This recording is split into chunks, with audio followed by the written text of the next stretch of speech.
What does psycho mean? It just means someone who thinks differently.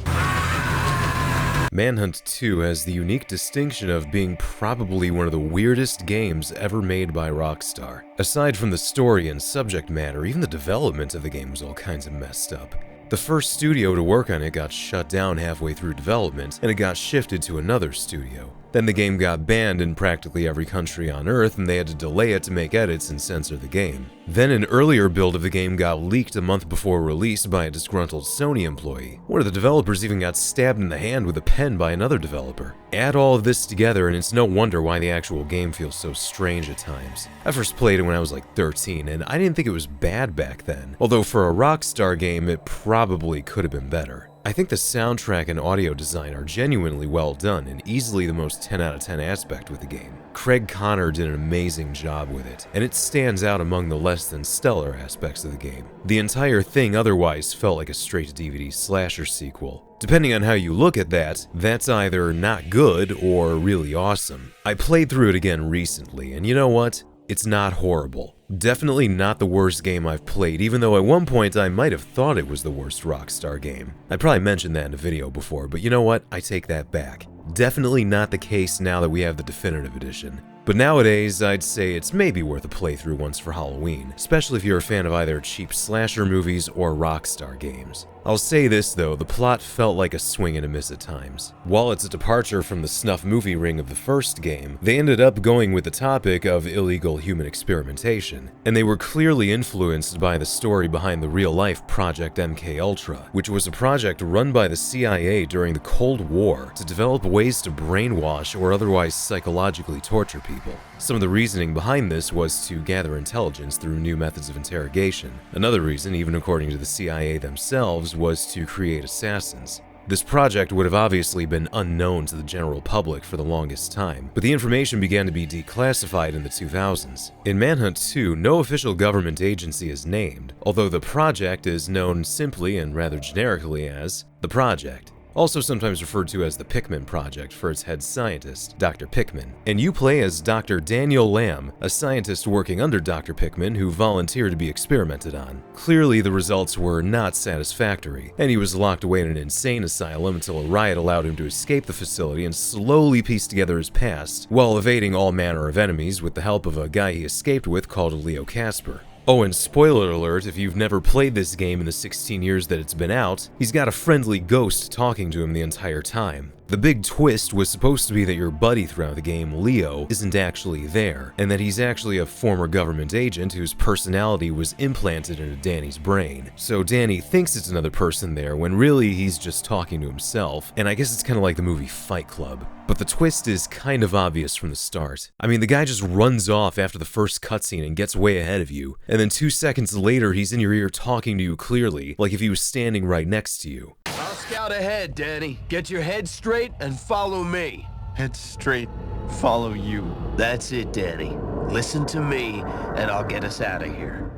They could have at least added an explanation for it. Like Leo could have been like, Danny, take this headset I stole off a guard. We can use it to communicate with each other. It's kind of sad because the background of the story and what it was influenced by is really an awesome idea for a video game. And you can tell that this time around, Rockstar wanted the game to be more cinematic and movie-like than the first game. I don't know if sophisticated is the right word for this type of game, and probably not. But I think they wanted certain qualities of it to be matching with their other games, especially with what they had coming out right around the corner. GTA 4 was a noticeable departure from the previous games, and it was much more cinematic in comparison too. That game was also originally scheduled to come out a few months after Manhunt 2, but because both games received heavy delays, it was not the case. 2007 was really not a good year for Rockstar. Now, unfortunately, what we ended up getting with Manhunt 2 just didn't really work all that well. But believe it or not, there may have been at least 2 other story ideas that Rockstar had prior to deciding on the plot inspired by MKUltra and revolving around a malfunctioning brain implant. Now, unfortunately, both of these ideas are only known known through word of mouth and a few comments on Reddit. Although one has far more evidence as having existed at one point than the other, so we'll start with the lesser known one that may or may not be true. Somebody called Snortcannon on Reddit commented that there was a thread at one point where a former Rockstar developer commented on two concepts they had for the story, one being a more serious plot and the other being more darkly comedic and less serious in tone. The serious one was a game where you would play as a devout Christian man who might just suffer from schizophrenia because he hears a voice in his head that he thinks is God talking to him and telling him to kill sinners. According to the commenter and from what he found out, I guess Rockstar liked the idea enough that it almost went into production, but then both Rockstar and Take-Two made a last-minute decision to not move ahead with development. Either they didn't like the idea after all, or maybe they thought it would create too much controversy if they leaned too heavily into religion. Now, if this concept was real, I kinda wish we knew more about it, because I'll admit, it is interesting.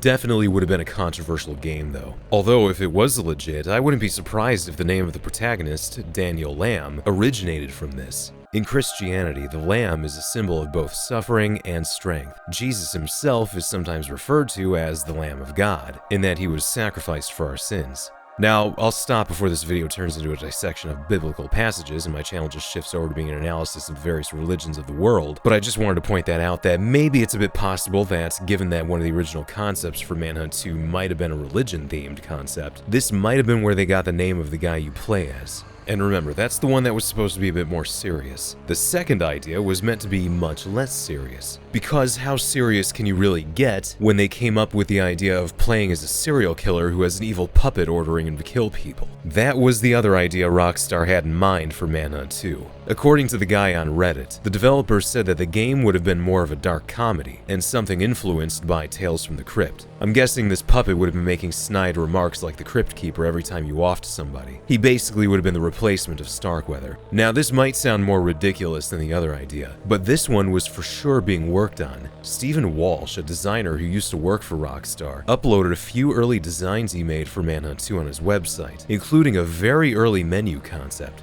Unfortunately, it looks like a lot of this stuff was removed from his site, but they can still be accessed through the Internet Archive, and a YouTuber called ZT uploaded test footage of the menu UI. One notable thing about this is that Beaker from the Muppets is in this. Chances are this wasn't going to be a crossover between the Muppets and Manhunt. Definitely just there as a placeholder before they came up with the design for the evil puppet. By the way, his name was supposed to be Frisbee, and this is one of the official designs they had for him. This was uploaded onto the Manhunt wiki, and it purportedly comes from the files of an early build of the PSP version that I guess might be floating around somewhere. I had no friggin' idea about this, but going by another thread on Reddit, it looks like there was an early version of the PSP game that was definitely out somewhere, and there were videos on YouTube of it before Take-Two had it taken down. I guess this Frisbee idea ended up being worked on a little bit more than the Christianity idea. Walsh also uploaded a few more things of interest. There's an early logo on strings that reminds me of the Godfather logo, some icons of voodoo dolls, and a logo for something called Frisbee and the Freaks. Looks like Dash Hound from GTA 5 was originally made for Manhunt 2. By the way, this also confirms that the city that it takes place in is called Cottonmouth, and it just went unused. There's also the Majestic Hotel from GTA 4.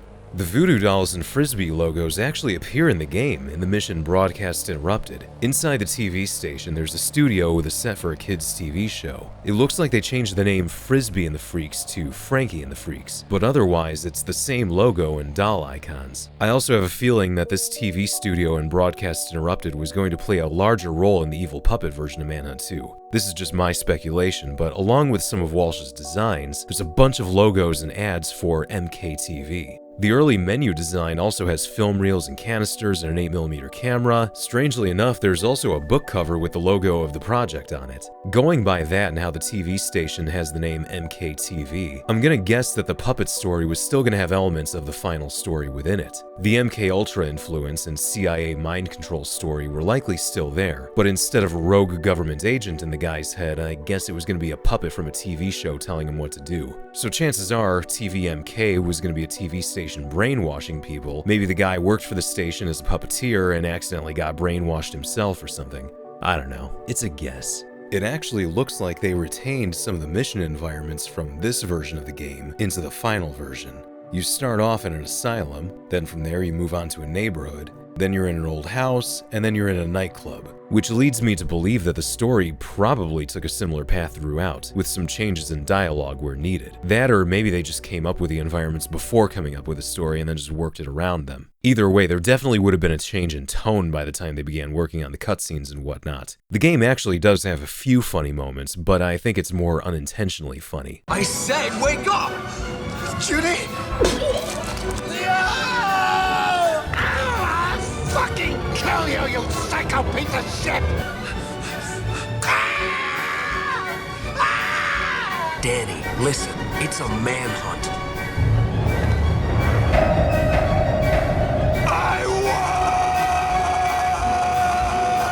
If there was a cartoonish-looking puppet just floating around talking to Daniel in the cutscenes, I think it would have felt more like Chucky. Now, I gotta say, as crazy as that idea sounds, I can't help but wonder if the game would have actually ended up being more memorable to people as time went on if they had that story. Because as it stands, it seems like a lot of the game has just been forgotten about. I think I've seen more people remembering it now and talking about it now than there used to be. But then a lot of people also just seem to have forgotten the game. There's one more thing I want to talk about. Now, this is going to be my theory as well, but I'm almost halfway convinced that the game was supposed to be set in a different time period too. I think they might have planned it on being that way at first, and it probably entered development as that as well, and then it's like they just forgot about it. The move from Rockstar Vienna to Rockstar London might have played a role in this. Now, the reason I believe this is because of all the really vintage designs on a lot of stuff throughout the game. I think it's something about the decor in Danny's house, and that old-ass TV when this is supposed to be in the 2000s. And how about that TV station? Looks like something out of the 60s or 70s. Even the designs of a lot of the logos and brands in the game has a vintage look to it. Not to mention the story was heavily influenced by something that happened during the Cold War. I wondered if maybe the game was going to be set sometime in the 1970s before they decided to not make it a period piece, which would mean that stuff like the 90s or 2000s TVs and computers, or the fact that she's using a cell phone, are oversights that were later added.